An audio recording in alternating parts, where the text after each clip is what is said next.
Students, we will learn about tenses. So, a tense is used to express the time reference.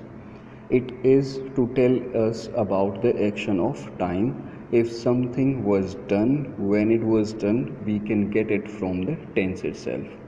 For example, like something that was done in the past, or it is being done right now in the present, or it will be done in the future. And further we have categorized it into four more parts, which are simple or indefinite tense, continuous tense, perfect tense, and perfect continuous tense.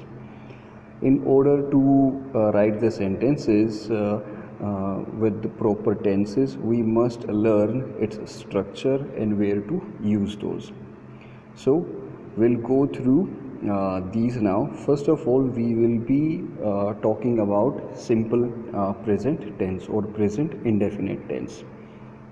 So the basic structure of simple tense is subject plus first form of the verb with s or es and then object. This is for the positive sentences. So this s and es with the form of the verb, it will be depending which subject is there.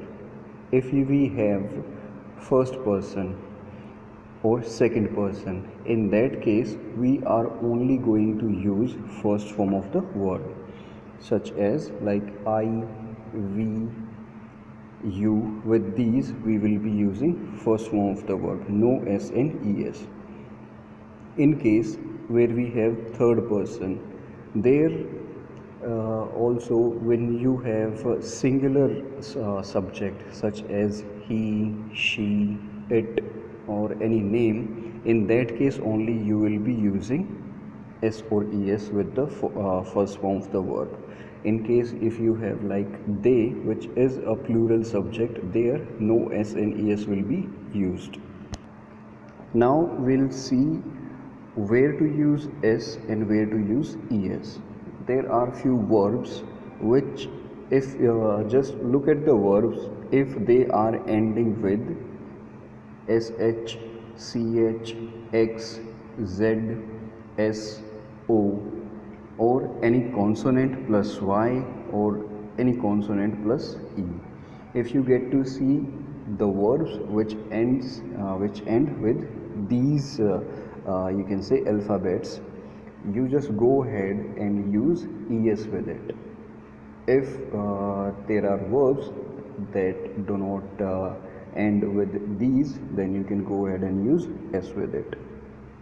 So if you have to make a negative sentence of the simple present tense, in that case we will use subject plus do or does, then note, and first form of the verb and object. So here we are not using s and es with the first form of the verb. Why?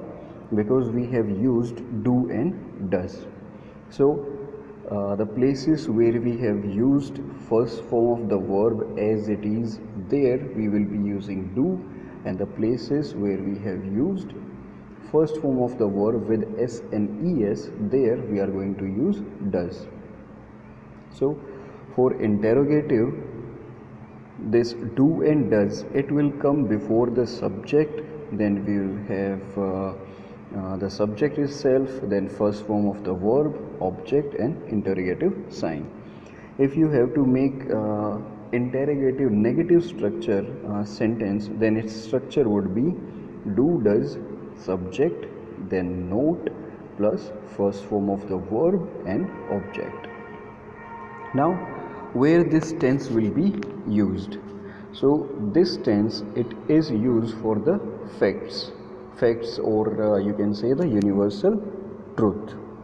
For example, like the sun rises from the east, and you can say anything that has been scientifically proved, or something that doesn't have any effect on it by the time. So with those things you are going to use simple present tense. If we also can use it for to explain someone's habit of some if somebody do a work on regular basis, if it is that person's habit, then you can go ahead and use this tense. If we have some events which are going to happen in future but they are already decided, already fixed event in near future, for those we also can go ahead and use this tense. So these will be the uses in the structure of simple present tense. Next tense that we have, it is simple past tense. So its structure would be subject and second form of the verb with object. So in this is the only tense where you get to use second form of the verb. Now for the negative sentence, we are going to use subject plus did not and first form of the verb and then object. For interrogative, this did will come before subject, then subject will follow with first form of the verb and object. With the negative interrogative, did will be coming before subject, then subject will follow with a note, first form of the verb and object. So this tense, this is the structure of the simple past tense, and where we're gonna use this tense, it will be used for the events which are already completed in the past, or we can use it also for describing someone's habit of the past. Means somebody was doing a regular work, a work on regular basis, but that person has stopped doing it, so it is his past habit. In order to get express it, we can go ahead and use this tense.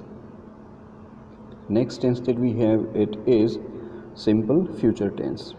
So its structure would be subject plus shall will, first form of the verb and object. So here we will use shall with I and we, with second person you, and the third person we are going to use will. Then for negative, subject plus will and shall, then note, first form of the verb and object. For interrogative, will and shall will come first, then subject, first form of the verb and object. For negative interrogative, will shall plus subject plus note, first form of the verb and object. And this tense obviously it will be used for the events that are going to be completed in the future.